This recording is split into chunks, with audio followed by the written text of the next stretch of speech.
one power, invisible, and you see it everywhere and every day. One power, indescribable, and you speak of it with every word you say. Mysterious until you know the truth. As simple as the love inside of you. Call it God, call it Spirit, call it Jesus, call it Lord, call it Buddha, Baha'u'llah, angels' wings or heaven's door. But whatever name you give it, it's all one power, can't you see? It's the power of the love in you and me. One power. One power. One power. All there is. Enough. So let's see what happened. So I wanted to know that we are spiritual living. You might know that if you're out there, we're on internet. We are honored. We honor you. You are from whatever your ethnicity, race, whatever your pronoun, whatever your any of yourself, because we know who you are. And who you are is expression of the divine, showing up in grace, here and now and in the moment. So we all in that know that it's the nature divine, such as the nature of life, that all it has and all it wants, the opportunity to be here. And you are our opportunity, and you all different, all to be perfect in every way. So the divine is us. We express our lives to the best ability. Our being true to ourselves, and that is really what here is supporting each other and doing that in a wonderful way. So one of the to know about we do teach science and other modalities. But also he's the beginner of science of mind. He did it and put it out there for everyone. It's a compilation of people, but not just his work. And in Science of Mind, we have a set of principles that we follow and that we at least aspire to. We may not follow them. Don't judge us accordingly, but we are definitely aspiring to them. So here is a section of them to hear from the full amount, which you'll find on the website.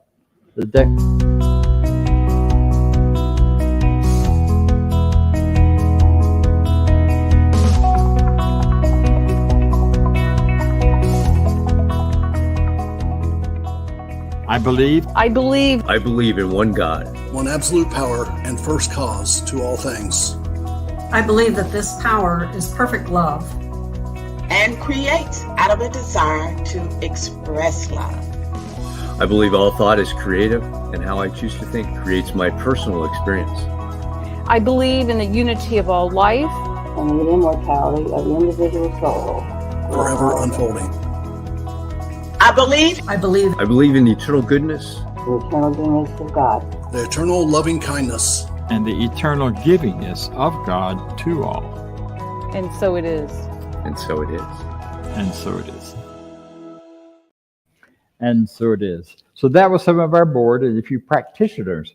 A practitioner in our organization is someone who has studied science of mind and new thought principles and put them to work in their lives in a way that has allowed them to come closer to their dreams and goals about who they wish to be and who they would like to express as. So today we have one of our practitioners with us who's live, who's going to come forward now and share some ideas and lead us in a spiritual mind treatment or affirmative prayer. I give you Barbara Guillory. She's in the pink today. Yes. Good morning. Good morning. Good morning. Good morning. Good morning. Good morning. So Really glad to be here this morning. Um, Certainly been enjoying the summer in all of its hotness again. Uh, we're looking at change, so this is a season of change, and we adapt to different ways in order for us to accommodate the changes that are just natural in our environment, in our universe. In and of itself, it is a system, and so we adapt to the system in order to make it work for us. So this morning, I want to talk to you from two different views about change. Um, for me, there was the ego view of change, and then there's the spirit's view of change. From the ego view of change, it was all about me. So this is pretty much how I learned how to be a victim. If the change was not what I wanted to be, or if the people did not do what I wanted them to do, or they didn't say what I wanted them to say, well, automatically that made me a victim. And it was through this teaching.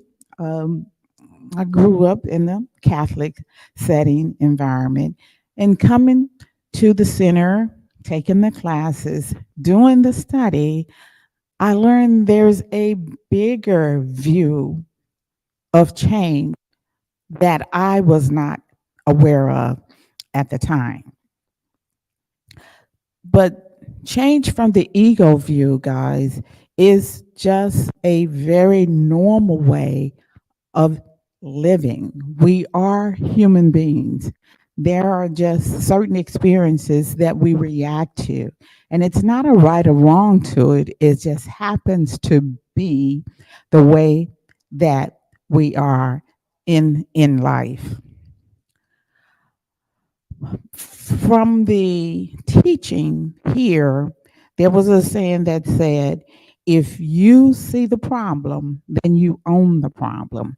So now, what I came to learn again, coming to the classes and doing the studying, it wasn't that you own the actual event that caused the problem, or the people that were involved in the problem, or the situation itself. But what you did own were your own thoughts, your own emotions, your own feelings. So the way you made yourself feel about a happening, an event outside of yourself, it is what you own. So when we own what we feel, then the change can be a little bit more for us to live through, so to speak. The change from the spirit view was very, very different. And again, I learned about the universe, about the spirit here through the teaching. And it was one that had a very peaceful effect on me. It was simply knowing that change is constant, it is in divine order, it's all good. Everything was working together for my highest good. God is in charge. So there were just a number of these thoughts that I took on that brought on a very different thought about myself and my position in this universe. So it was very soothing to know and understand that everything was in divine order, although it may not appear to be in divine order to me as a human being, but there was a higher power that was in charge of all things. So one of the thoughts that I would have back when I was coming into this teaching is simply that it is my thought, but now the thought belongs to spirit. So this gave me a release of freedom, if you would. So I did not own the outcome of an event or a happening. However, I was able to experience that change from a higher place, from a different place, particularly from spirit. And this is what allows change to take place in my life very peacefully. And it also allows me to be part of the universal change that is always in place, that is constant. But it also allows me to position myself within the universe and have a wonderful experience with change. And also, not always to be a victim of change. So I would like for you to join me as we come together, center ourselves, and we will focus on the thought of peace. And as we center ourselves, we come into the knowing of the one universe, of the oneness, of the idea of oneness, of the thought of oneness, of the oneness and the meaning of the oneness. All things are one from the wonderful universal oneness. I am one with this magnificent oneness. Being part of this beautiful oneness, being part of this beautiful experience, being part of this beautiful unfolding allows for change to be orderly with me, allows for me to know and understand the changes of the universe are all in divine order. It allows my perception of the universe to be one of oneness, to be one of harmony, to be one of peace. It is this very knowing that the universe in and of itself, as one, manifests peace in all that it does. I, being part of the universe, am part of this peace. I am part of this manifestation. I am part of this oneness. And as part of the one, I too manifest peace in my life, for myself, for my family, for my friends, for everyone that I encounter, for everyone that is in existence, from the north to the south, to the east, to the west. I manifest as a co-creator with spirit, a wonderful experience of peace. It is this great knowledge of the universe, of its oneness, of its beautiful manifestation of peace that gives to me a great experience of peace as co-creator. I am thankful for this knowledge, and so it is. Now we will have special music for our reflection. Thank you.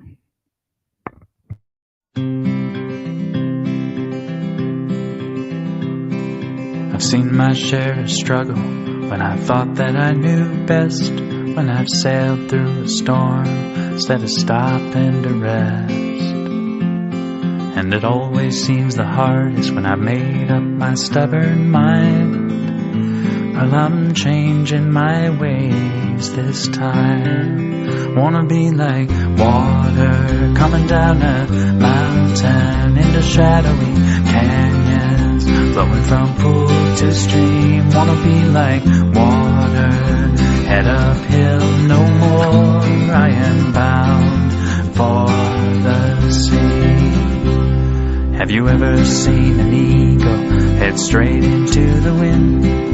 He doesn't pick a fight, he spreads his wings and just gives in. And in the end he always makes it home just fine. I guess he knows that every storm subsides. Wanna be like water coming down a mountain into shadowy canyons, flowing from pool to stream. Wanna be like water, head uphill, no more. I am bound for the sea. I'll let nature take its course. No more thinking that I know where this river's meant to go. I have railed against the stars for the cards that I've been dealt, for the lottery I've never won, for the heartache that I've felt. But it always seems when I let go of expectation and regret, life has plenty of surprises for me, yeah. I wanna be like water coming down a mountain into shadowy canyons, flowing from pool to stream. Wanna be like water, head uphill, no more. I am bound for the sea. Wanna be like water coming down a mountain into shadowy canyons, flowing from pool to stream. Wanna be like water, head uphill, no more. I am bound for the sea.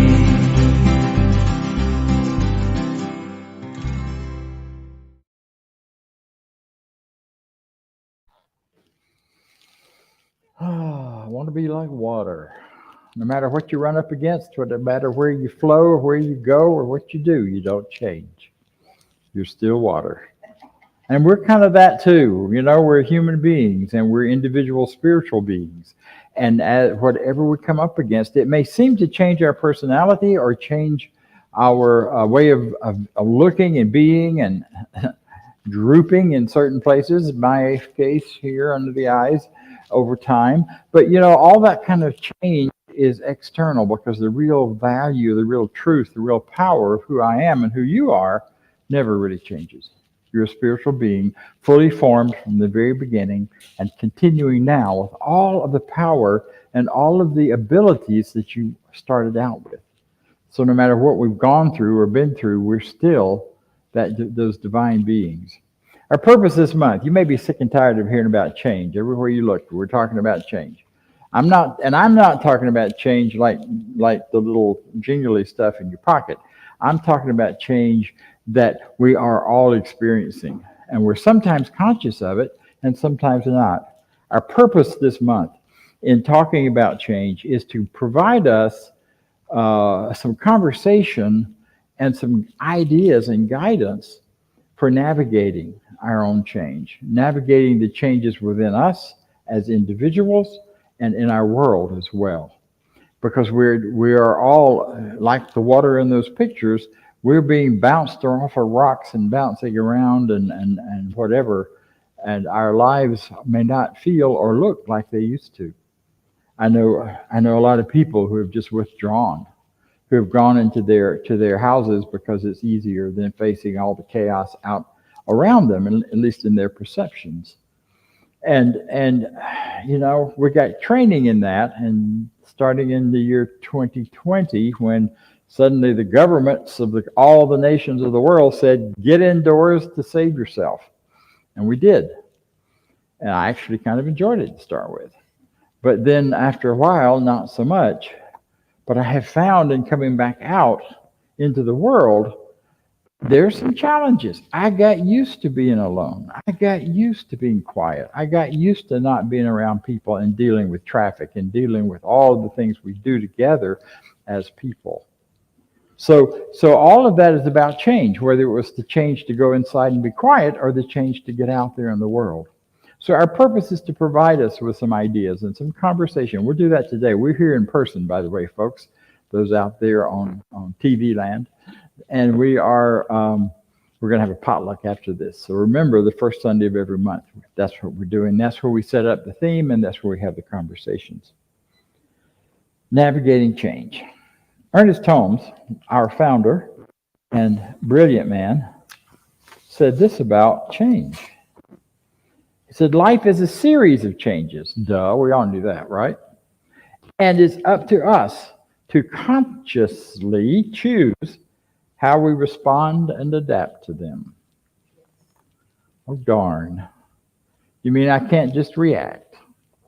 I can't just go, oh, or I can't just go with the flow of whatever people around me are saying about change and that I should do. I can't just set myself aside in order to do that. He also offers another idea on that level of deeper consciousness and said that change is not something to fear. I'm like, yeah, easy for you to write about, but yet it wasn't. He lived through 2 world wars, continued to teach truth and principle.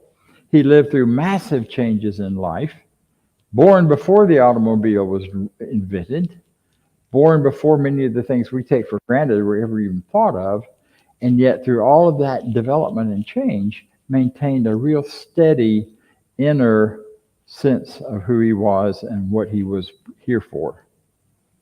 So it's not something to fear. Here's the other part, but an opportunity for growth and transformation. I don't know about you, but sometimes I've had enough opportunities. Thank you very much. I'd rather have a little break from all of that for a minute.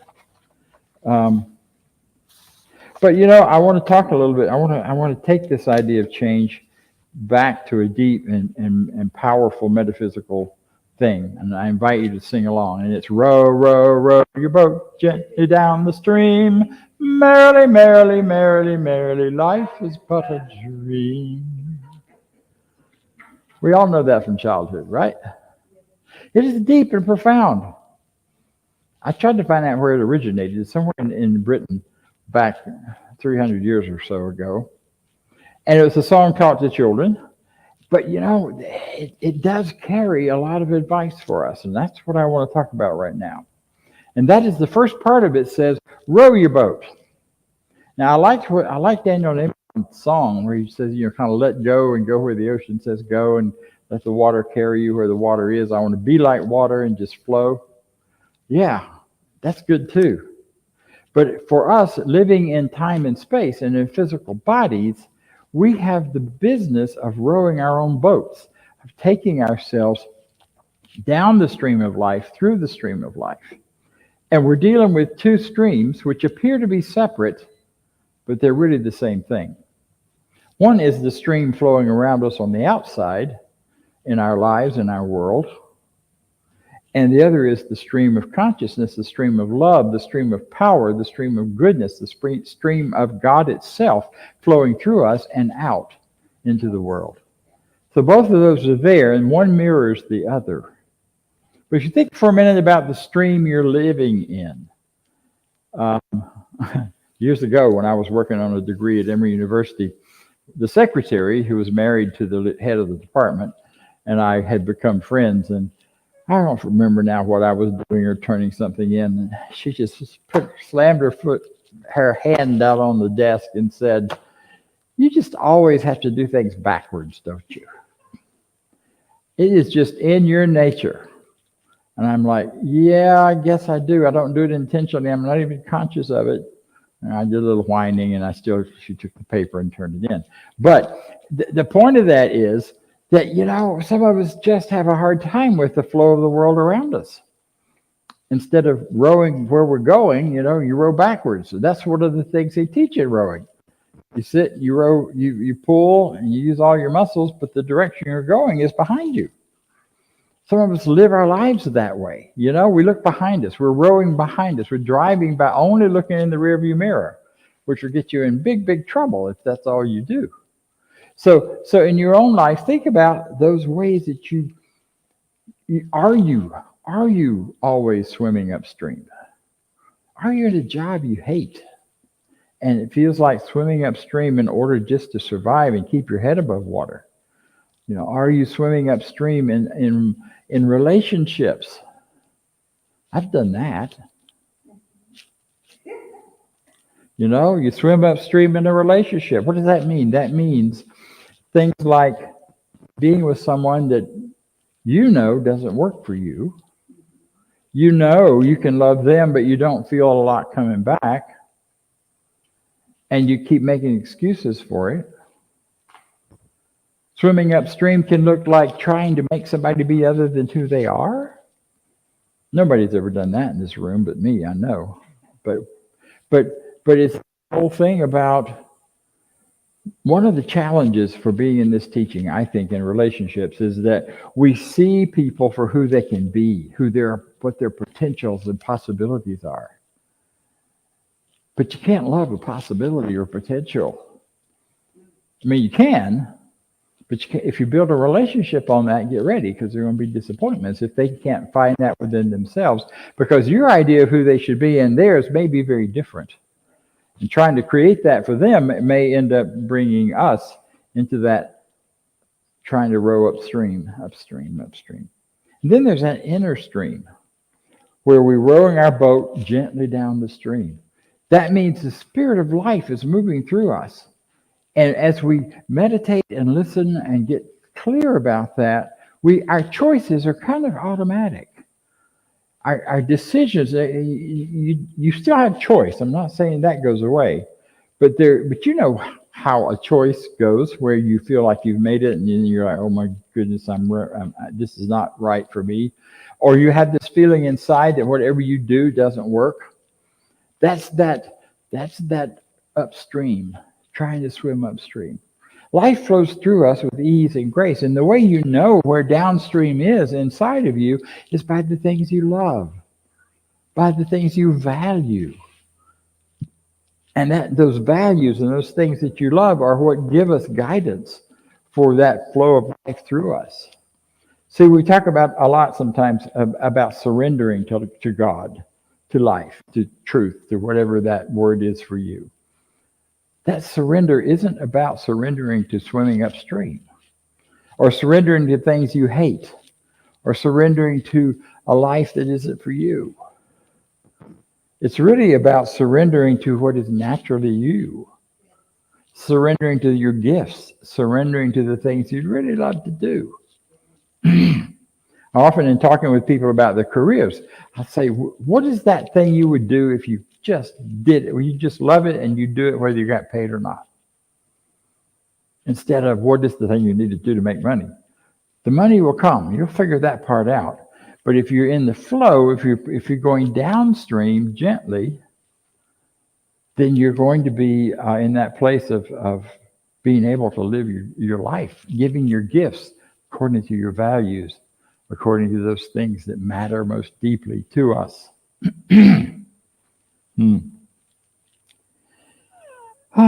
Gently down the stream. I love that idea. But our lives haven't been very gently on the outside lately, right? And sometimes they're not on the inside. Sometimes big things come crashing in. You have a loss. You have a job change. You suddenly find out you have a problem in your body that you didn't know about. Or things come up that you hadn't counted on. And all of these things pop up. Well, how do you flow gently down the stream of those things? I've done some whitewater rafting, both on the outside of my life and on the inside, where it seemed like there was so much happening. It was happening so fast and I couldn't control it. And, with whitewater rafting, that's kind of what you do. You paddle with it, and you don't try to determine where you're going to go. You just stick your paddle in to keep you stable while you go down the rapids, wherever way and however they do. And in our inner work, we have to keep coming back to that center place, to that place within us where whatever is happening around us doesn't touch that. And it never does touch it. It's always there. That's not something you have to make happen. But what we do need to do, and what we can do to get through these hard times whenever they're coming at you, losses of all kinds. I keep coming up with that one. There are others as well. Little bumps that aren't maybe as big. What we can do in those is tune in to that inner power, that inner strength, and listen, and listen, and listen. And that sometimes can be difficult when you're in the midst of turmoil. But I promise you, if you do it, you'll find your way drifting through all of the swirls in a way that is still gently down whatever crazy stream happens to be going on around you. We're in a world right now that is chaos. You know that. I don't have to tell you that. We talk about it all the time here because so many things out there have changed.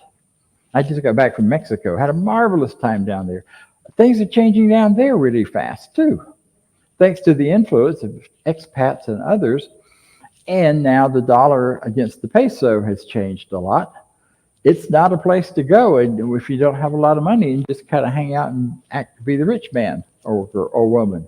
It's a place to go and participate with people who are also coming up in their prosperity, and they are wonderful people who have this really embracing, loving way of being. They don't have the warring against each other that we have so much of the time in here in the U.S. And it's a rich kind of feeling. So it's about recognizing wherever you are that there is change and there's going to be. We came back here in person over a year ago and started having these meetings because we knew people were ready to come back. They've been out there by you. You've been out there by yourselves with COVID, and you were in your isolation and all of that. So we thought people would be raring to come back here. Where are you? I miss you. I'm talking to you online. We miss you. We miss the hugs. I do. Miss the elbow to elbow stuff. We miss hearing each other complain about our air conditioners or whatever we're doing, whatever it takes, whatever we're about. Miss sharing a meal together. And I find it very sad that we're having such a hard time. And it's not just here in Atlanta at our center. It's worldwide. Well, not worldwide, nationwide. Other nations are doing far better. Science of mind and new thought teachings are growing like wildfire throughout Latin America and South America. The numbers are amazing, and the way they're growing and what they're doing. They're doing basically the same thing we are. How we aren't ready yet to come back and know each other and touch each other physically and in physiological spaces. So if you're one of those people out there online, email us, talk to each other through that method to let us know how we can be here for you. This center has been here for people for many years, and we want to continue that. We are continuing that. Somebody walked up to me at the convention in Spanish, don't know who they were, how they heard it. They said, we heard the Center for Spiritual Living Midtown had closed. I'm like, we're right here. We're not going anywhere. No matter how chaotic the river gets, what we're doing here has a place in our life and moves forward. It may transform into some other shapes and forms that we don't know yet. That's the other thing about rowing your boat. The boat can change. And the oars can change. And what you row with can change. And how you move through life can change. But it doesn't mean that you are changing.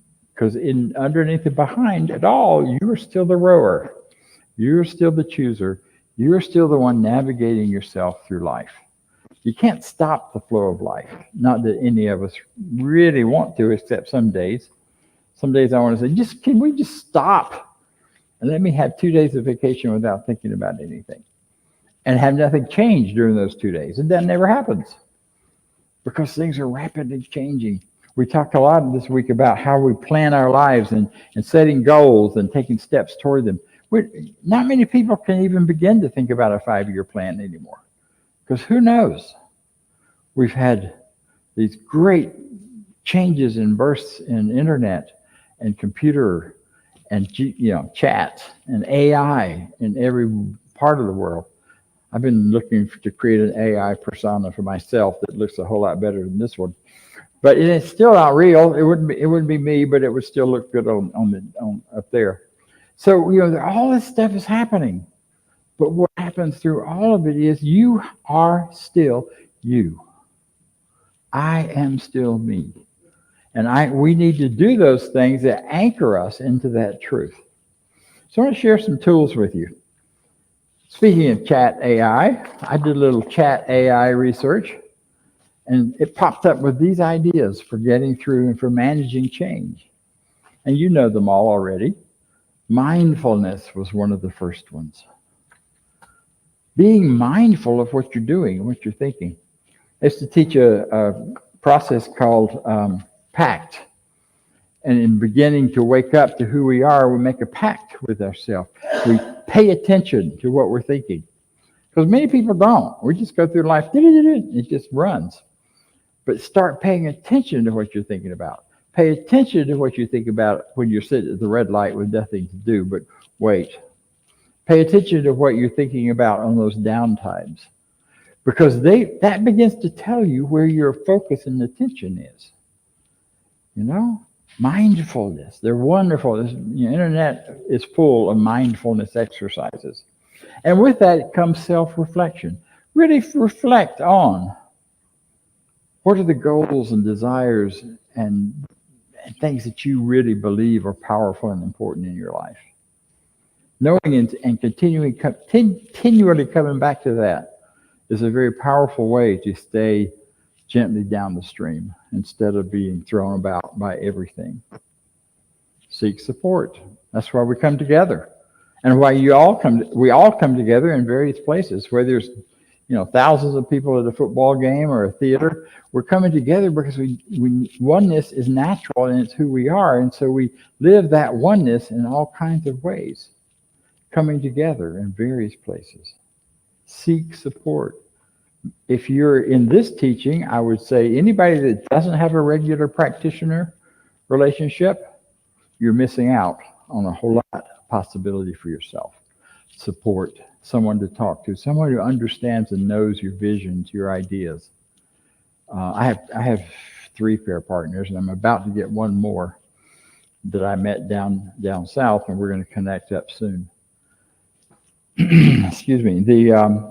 That partnership in spiritual growth, because that's the other thing about rowing your boat. You're the only one that can row your boat, but you're not by yourself in the stream. We're all there, bumping against each other as we move down the stream. Embrace flexibility and adaptability. Practice self-care. Did I mention practice self-care? That's that important piece of taking care of yourself, both physically, emotionally, and spiritually. And set small, achievable goals instead of great, big, audacious ones, although those aren't bad either. But if you set little ones and then you see success, your boat is going pretty well the way you want it. And then learn from the past. We don't want to live in the past, but learn from it. What worked in the past? Who were you before? What skills have you gained over the years to navigate your boat, your life, to navigate through those things that are coming at you?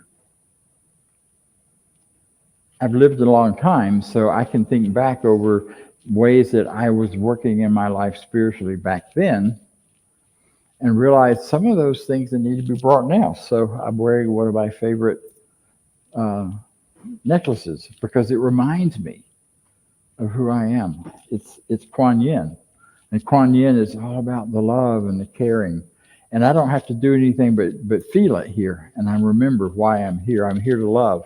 That's my number one focus, number one ministry and mission. And it's a part of a 3-part mission, but this one reminds me. I haven't done that in a while. I haven't worn any of this stuff. I have tons of it at home. That just kind of sits there. Find those things from the past that you can bring into the present and take forward in the future that serve you and serve you well.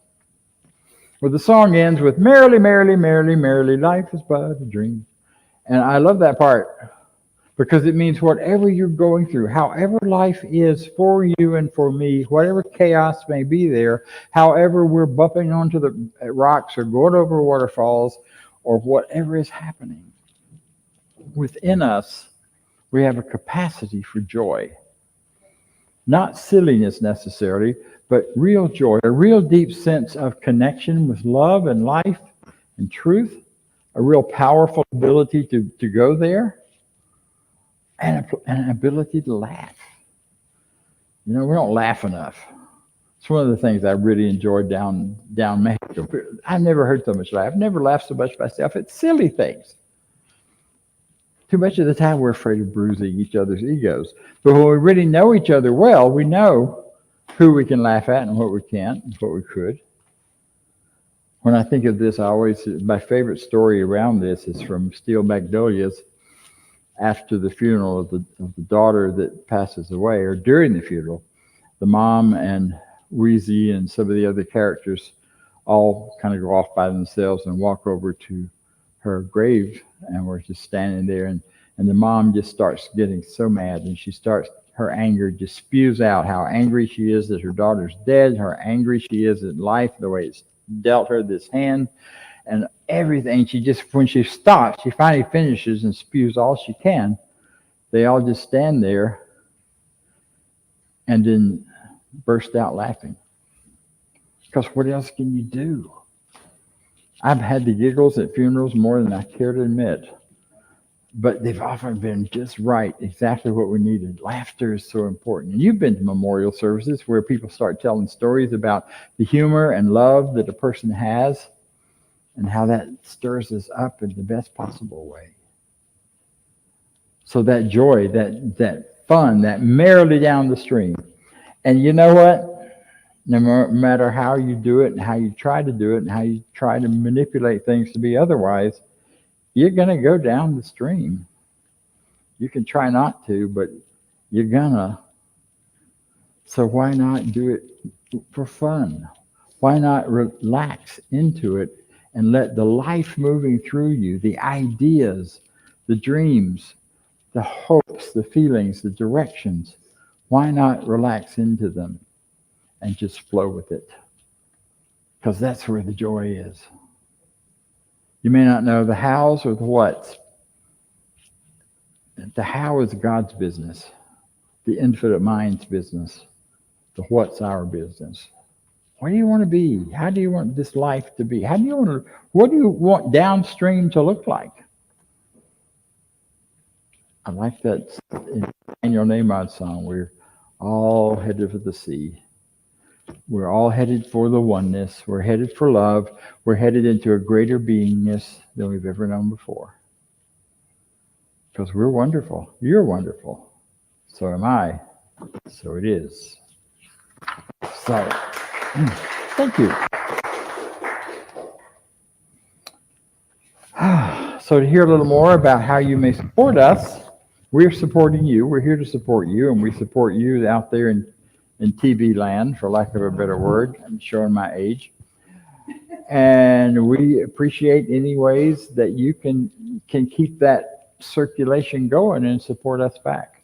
So Vance, our treasurer and sound guy and Mr. Everything guy, thank you so much. Hey. Yes. Hey. Yes. Thank you, Dr. Bob. Mm-hmm. Wonderful talk about flow and resistance, making your own way in the water. So with that, we have a couple of ways to donate. There will be a QR code up here in a second with our donation. You can go to cslmidtown.org/donate. That'll take you there. In the back of the room, there's a basket for those in person. You can set up a one-time donation or an ongoing donation, whatever works for you. And we want to continue this going, so we need your contributions to keep this going. So if you will, with me, say our affirmation for prosperity. I live in a universe of abundance. As I freely and joyfully give, I join in the divine flow, and all that I share with life returns to me multiplied abundantly. And so it is. Now back to Dr. Bob. All right. So in my joy, and one of the ways I keep rowing downstream is that next week I'll be right here coming to you live on the internet. However, I will be at the Parliament of World Religions, rather, in Chicago, which is an amazing gathering of world religions where we come together and share our commonalities, share our common intentions for the world, and give a chance for people there, all of us there, to get a flavor of what each religion is about, or each teaching. Our Science of Mind will be well represented there. We have speakers who will be speaking Michael Beckwith and others. And we will be, we're hosting a room where folks can come and get information. But we're not proselytizing. We don't do that. We say, here it is. If you feel called or drawn to what this teaching is about, if you can see the value and what you can get from studying in these ideas, then join us. And we will continue on the rest of the month with the rest of the themes. I will be speaking the first three, and our beloved Reverend Cynthia Paulson will speak at the last Sunday of the month, coming to us live from the West Coast where she now lives.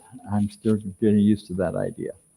So, so grateful that you're here with us. I'm grateful you're here in the room or on the camera or on here, wherever you're watching. Take a minute. Join us in a meal. Join us as we eat together in love with shared food and shared expression and shared experience. So do that whether you're with a family member or your pet or somewhere right now. Take a moment for that kind of sharing. Because God is good, life is good, and so are you. Join me in our closing now as we share this affirmation together. I leave this place now knowing something better than I knew before. I go forth into the world with a heart full of love and a mind full of good sense. I look at the world in a greater way, knowing that I have within me everything I need to create the life I desire. I give thanks for this understanding. I am grateful for the spirit of life that lives through me. And so it is. So it is. Thank you very much for being with us.